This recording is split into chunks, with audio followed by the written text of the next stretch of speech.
Brethren, lads, welcome back to Cossy's Arsenal podcast. My name is Cossy. Good morning, good afternoon, good evening, wherever you are in all parts of the world. Welcome back to the channel. Welcome back to a brand new video. It's finally time for me to reveal my dream transfer signings for Arsenal in 2023. Now, it's a very important summer. Arsenal could spend over 200 million or in excess of 200 million pounds, but also Arsenal back in the UEFA Champions League after 7 years. So after that long period of time, you want to go back to the UCL and you want to write a statement. You want to go back strong and probably reach those higher levels of quarterfinals or even the semi-finals of the UEFA Champions League. For me to do that and for us to do that, I think we need to get some world-class players, but also players that are really, really of a big quality. What I've done in this video, I've gone with 6 positions that Arsenal should fill and 6 players that I think Arsenal definitely should be looking at in this summer. Now, I'm looking at a right back, I'm looking at a centre back, I'm looking at 2 midfielders,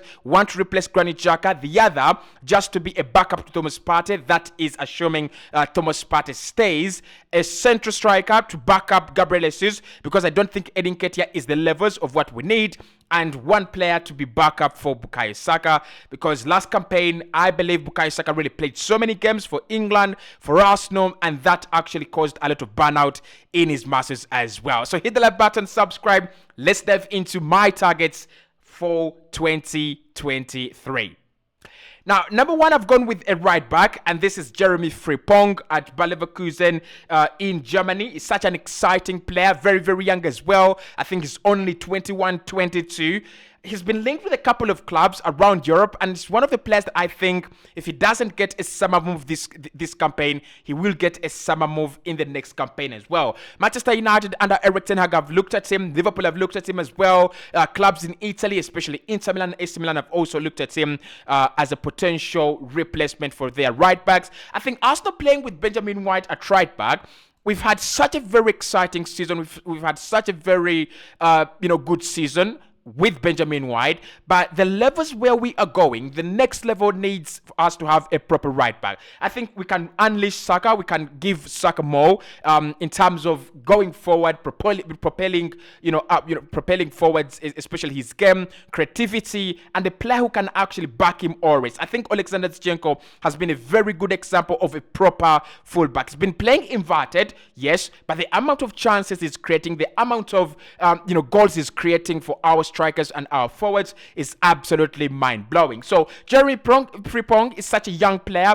I don't think Arsenal need the experience at right back. All we need is a player who can defend well as a right back and a player who can create those chances and help Saka out in the final third. And that's why I've gone with Jeremy Frimpong. He's played, I think, 2 good seasons at a top level now at Bayer Leverkusen. They would be selling him, and his price tag would be around 50 million euros. Now, I think if Arsenal negotiated their way out, we could get him for around 40 million euros, and it would be such a great addition because, one, Arsenal do not have a full-time right back in the side right now. We have Takehiro Tomiyasu, who is a versatile player, plays at centre-back, plays at right-back and left-back as well. And we have Benjamin White, who is a right-sided foot centre-back, this season playing as a right-back. So in my opinion, if you sign Jeremy Frimpong for 40 million euros, you're having a player who can be, your next proper right back for the next 10 years. He's only 21, 22, so until he's 30, Arsenal will have no problems and will have no, I think, desire to change a right back. Similar situation with Kyle Walker at Manchester City. He's going to be leaving this campaign probably to Bayern, but before that, he's been there for such a very long time. So in my opinion, I think Jeremy Frimpong would be a very, very good shot for Arsenal at right back. The other players I thought about at right back, well, of course, Ivan Frasneda, who we have been linked with. I think is a very exciting player as well and could come cheap, and definitely because we don't want to spend over 50-60 million on a right back, he would be such an interesting shout on this list. But my concrete option is Jeremy Frimpong.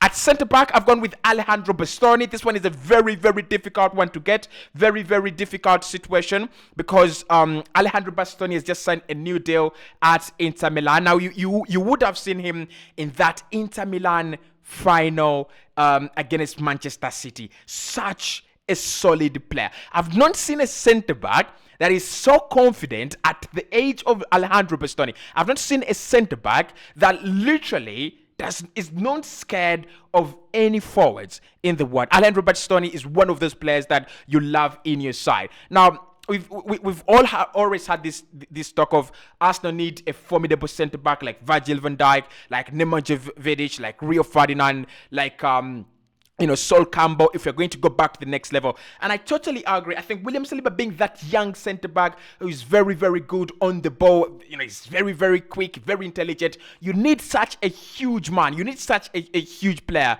like Alejandro Bastoni. And I'm not saying Alejandro Bastoni is the very, is a very big centre back and he's like Milan Skriniar. I really, really do love Milan Skriniar. But I think with Bastoni, you have a player around whom you can build your defense, around whom you can develop all the other centre backs, all the other players in your defense. Now, of course, I don't think Inter Milan are gonna be letting him go. He's just signed a new deal. He would cost in excess of 60-70 million.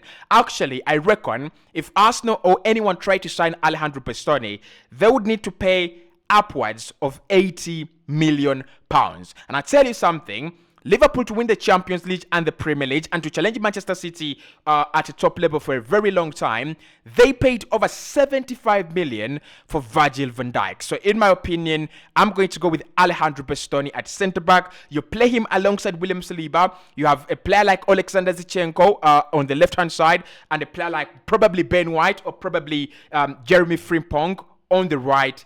That is a proper back four. That is what you call Arsenal having their ultimate defense in place. So Alejandro Bastoni is a nice shout. Arsenal will never sign him in my opinion, but if we want to go to the next levels, these are the kind of signings we should be looking at, definitely. Now, at at defensive midfield, I've gone with a player whose name is very, very hot on the market right now. Arsenal linked with him a couple of years ago. I think that was around 2 years ago. Edson Alvarez. Edson Alvarez is such a very interesting player, and we are going to get the chance to see him more at Borussia Dortmund this campaign, especially in the UEFA Champions League. If you don't want to watch the Bundesliga, you will see him at Borussia Dortmund in the UEFA Champions League. Now, he's coming in as a potential replacement, or one of the potential replacements of Jude Bellingham at Borussia Dortmund. And he's one of the best in the business when it comes to playing in that single midfield pivot. He's such a good defensive midfielder. Tackling is late, passing is late. And the age bracket is one of the reasons as to why I've actually gone with Edson Alvarez over players like Moises Caicedo, Romeo Lavia, and some other younger defensive midfielders who are actually having very, very good spells and seasons for their teams. I think with Edson Alvarez, you get a proper replacement for Thomas Partey in the next 2 or 3 years because he's 25 at the moment. But also, right now, you have a player for now and for the future. Ready to play in the UEFA Champions League, ready to play in the Premier League, physical, intelligent, his tackling is lit, his passing is absolutely mind-blowing as well. And he's Mexican. When did we last have a Mexican player at Arsenal? I really do not remember, but I'll definitely go with Edson Alvarez. I think if Arsenal signed him, there might be a question of, does he sit and then Partey starts, or does he start and then Partey sits on the bench? But for me, that's not a big question. If we are going to be a bigger club like we want to be, then we must be able to have players like Partey on the bench, players like Xhaka on the bench, and players like Edson Alvarez on the bench as well. He would cost in excess of 40 million euros. Dortmund could be signing him this summer. But for me, if Arsenal really want to get to the next levels, these are signings we must be looking at. And Edson Alvarez is such a very good defensive midfielder, at least for the last 5 years. At central defensive midfield, I've gone with Nicolo Barella, my favorite player in the Italian Serie A, my favorite midfielder in the Italian Serie A as well. Of course, I like Pedri more than Nicolo Barella, but this is a big shout. This is a big shout. Now, Newcastle are working hard. They're really working hard to get Nicolo Barella through the door. Just imagine Newcastle with Bruno Guimaraes, Nicolo Barella, Joe Linton, and Joe Willock. I mean, if they could get Maddison, that would even be better. But what I'm trying to say is you're not going to find so many players in the business of CDM like Nicolo Barella. defensively solid. He's got that ability to create chances from deep, and I think he's a very, very good companion for Martin Odegaard in that left space of number 8. Now, I don't think Arsenal will sign him. We're not even interested in Nicolo Barella. The player we want to play in the position is Declan Rice, and I understand Mikel Arteta. Declan Rice brings that extra physicality in the team. He brings that extra security in terms of keeping the ball and winning it back. But for me, Nicolo Barella is such a very technical player. Such a player for me. He's such a darling in Italy, and I think what he's done in the last 20, not really last 20, but in the last 5 years at Inter Milan, it just shows you the level at which he's playing. He has won the Italian Serie A with Inter Milan. He's played a UCL final with Inter Milan, and last campaign they did win the Coppa Italia still with Inter Milan. So for me, Arsenal need winners. Arsenal need players that are able to go to that next level in terms of winning and crossing the line. It is Nicolo Barella. He's a winner. He's won with Inter Milan. He's a potential captain as well. His leadership skills really amaze me, especially at that age of 25. But I don't think Arsenal will sign him. I don't think we'll spend 50 million euros to sign him. But trust me, if we sign Declan Rice for 50 million pounds and Newcastle or any other club signed Nicolo Barella for 50 million euros, they will have had more quality in terms of an attacking player as compared to our 100 million pound signing. So Nicolo Barella is my dream signing at central midfield to replace Granit Xhaka. Going up forward, for me, it's Ivan Toney as a centre forward. There is a debate whether Arsenal would need a centre forward next season. And I just don't understand whoever perpetrated that debate, whoever instigated the debate. I just don't understand. Last campaign, obviously, Gabriel Jesus had a very good debut season at Arsenal. I really hope he can, get much better, score more goals, create more chances, and even aid the rest of the players and the rest of the team to play much better football. But a player like Ivan Toney for Arsenal is a necessity. Look, we signed Gabriel Jesus from Manchester City after they signed Erling Haaland and they won a treble. For me, you're not going to get another Erling Haaland. You're not going to get another maybe Robert Lewandowski. They take long to come, and that's why probably they come from countries that are, not even going to win the World Cup. Countries, nations that are not huge, footballing nations. Because you look at Poland, yes, they are a big football nation, but they're never going to win the Euros. They're never going to win the World Cup. You look at Norway, they might not even ever qualify for the World Cup ever again in their lives, right? But they have Erling Haaland, and Poland have had Robert Lewandowski for the last 10, 15 years. Ivan Toney is such an exciting player. This season alone, 20 goals for Brentford. One of the players that doesn't miss penalties. I think we do need a penalty taker. I think we do need a striker that does not miss sitter chances. That is Ivan Toney for me. And I think he brings that different kind of vibe.